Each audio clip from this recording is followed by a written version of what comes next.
और आज आपके लिए लेकर आई हूँ बहुत ही सुंदर कहानी जो आपको बहुत अच्छी लगेगी। शीर्षक है संस्कारी बहू। और ये आपके जीवन में कुछ ना कुछ परिवर्तन जरूर लाएगी, ऐसा मुझे लगता है। एक धनी सेठ के 7 बेटे थे। 6 का विवाह हो चुका था और अब 7वीं बहू आई। वो सत्संगी माँ बाप की बेटी थी। बचपन से ही सत्संग में जाने से सत्संग उसके रोम रोम में बस गया था। ससुराल में घर का सारा काम तो नौकर चाकर करते थे। जेठानियां केवल खाना बनाती थी, उसमें भी खटपट होती रहती थी। दोस्तों, बहू को बहुत अच्छे संस्कार मिले थे कि अपना काम स्वयं करना चाहिए और प्रेम से मिलजुल कर रहना चाहिए। अपना काम स्वयं करने से स्वास्थ्य बढ़िया रहता है। उसने युक्ति खोज निकाली। सुबह स्नान किया, जल्दी से साफ सुथरे कपड़े पहनकर रसोई में जा बैठी। जेठानियों ने टोका, लेकिन फिर भी उसने बड़े प्रेम से रसोई बनाई और सबको प्रेम से भोजन भी कराया। सभी बड़े तृप्त व प्रसन्न हुए। दिन में सास छोटी बहू के पास जाकर बोली, बहू तू सबसे छोटी है, तू रसोई क्यों बनाती है? तेरी 6 जेठानियां हैं ना? बहू ने कहा, माँ जी, कोई भूखा अतिथि अगर घर आ जाए तो उसको आप भोजन क्यों कराते हो? बहू, शास्त्रों में लिखा है कि अतिथि भगवान का स्वरूप होता है। भोजन पाकर वो तृप्त होता है तो भोजन कराने वाले को बड़ा पुण्य मिलता है। बहू ने कहा, माँ जी, अतिथि को भोजन कराने से पुण्य होता है तो क्या घर वालों को भोजन कराने से पाप होता है? अतिथि में भगवान का स्वरूप है तो घर के सभी लोगों में भी तो भगवान का स्वरूप है, क्योंकि भगवान का निवास तो जीव मात्र में है। और माँ जी, अन्न आपका, बर्तन आपके, सब चीजें आपकी। मैं जरा सी मेहनत करके सब में अच्छा सा भोजन पकाकर खिला देती हूँ, थोड़ी सी सेवा कर लेती हूँ तो मुझे पुण्य प्राप्त होता है कि नहीं? सब प्रेम से भोजन करके तृप्त होंगे, प्रसन्न होंगे तो कितना लाभ होगा। इसलिए माँ जी, आप रसोई मुझे बनाने दो। कुछ मेहनत करूंगी तो स्वास्थ्य तो बढ़िया रहेगा ही ना। सास ने सोचा, बहू बात तो ठीक करती है, हम इसको सबसे छोटी समझते हैं पर इसकी बुद्धि सबसे अच्छी है। दूसरे दिन दोस्तों, सुबह सास ने जल्दी स्नान किया और रसोई बनाने बैठ गईं। बहुओं ने देखा और बोली, माँ जी, आप परिश्रम क्यों करती हैं? सास बोली, तुम्हारी उम्र से मेरी उम्र ज्यादा है, मैं जल्दी मर जाऊंगी। मैं अभी पुण्य नहीं करूंगी तो फिर कब करूंगी? बहुएं बोली, माँ जी, इसमें पुण्य क्या, यह तो घर का काम है। सास बोली, घर का काम करने से पाप होता है क्या? जब भूखे व्यक्तियों को, साधुओं को भोजन कराने से पुण्य होता है तो क्या घर वालों को भोजन कराने से पाप होगा? सभी में ईश्वर का वास है। सास की बातें सुनकर सब बहुओं को लगा कि इस बात का ख्याल हमें क्यों नहीं आया। ये युक्ति तो बहुत बढ़िया है। अब जो बहू पहले जाग जाए वही रसोई बनाने बैठ जाती थी।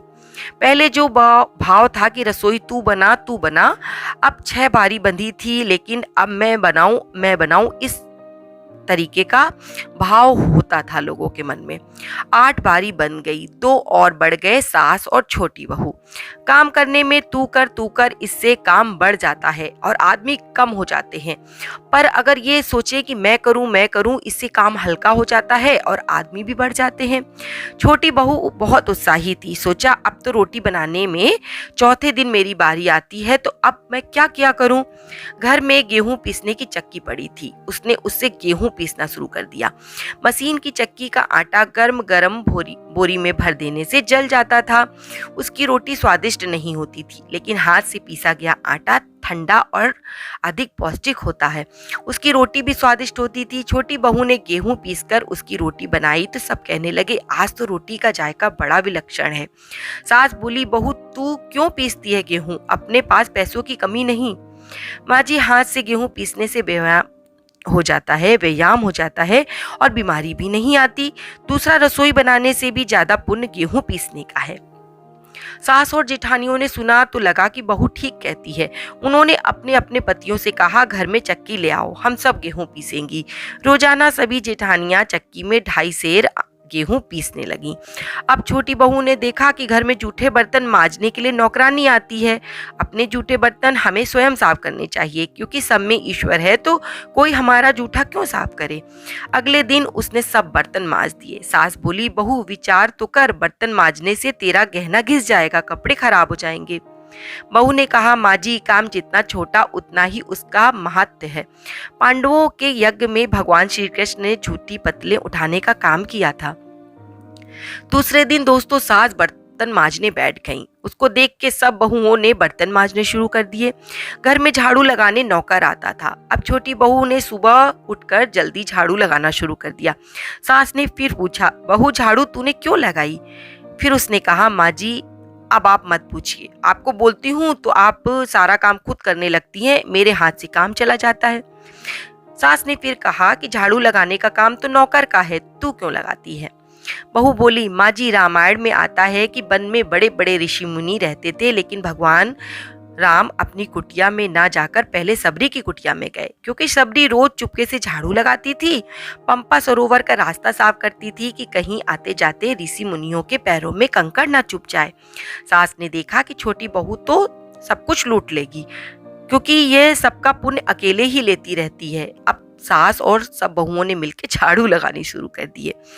जिस घर में आपस में प्रेम होता है वहां लक्ष्मी बढ़ती है, और जहां कलह होती है वहां निर्धनता आती है। दोस्तों, सेठ का तो दिनों दिन व्यापार बढ़ने लगा। उसने घर की सब स्त्रियों के लिए कपड़े और गहने बनवा दिए।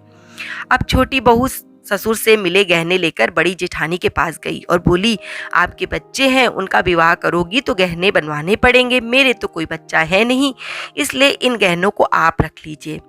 गहने जेठानी को देकर बहू ने कुछ पैसे और कपड़े नौकरों में बांट दिए। सास ने देखा तो बोली, बहू ये तुम क्या करती हो? तेरे ससुर ने सबको गहने बनवा कर दिए थे, तूने वे जेठानी को दे दिए और पैसे कपड़े नौकर में बांट दिए। फिर बहू ने कहा, माँ जी मैं अकेले इतना संग्रह करके क्या करूंगी? अपनी वस्तु किसी जरूरतमंद के काम आए तो आत्मिक संतोष मिलता है, और दान करने से तो बहुत अक्षय पुण्य की प्राप्ति होती है।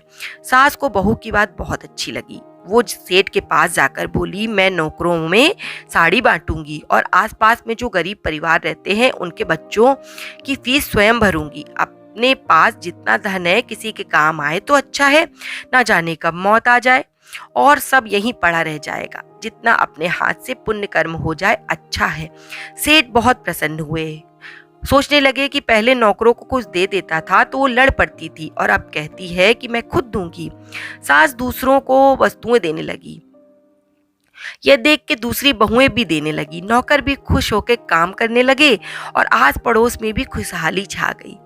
दोस्तों, आपको ये कहानी कैसी लगी? इससे ये आपको शिक्षा मिलती है कि श्रेष्ठ मनुष्य जो आचरण करता है दूसरे मनुष्य भी वैसा वैसा देख कर करते हैं, और जब आप कुछ अच्छा कार्य करके प्रमाण देंगे तो मनुष्य उसी के अनुसार आचरण करेगा।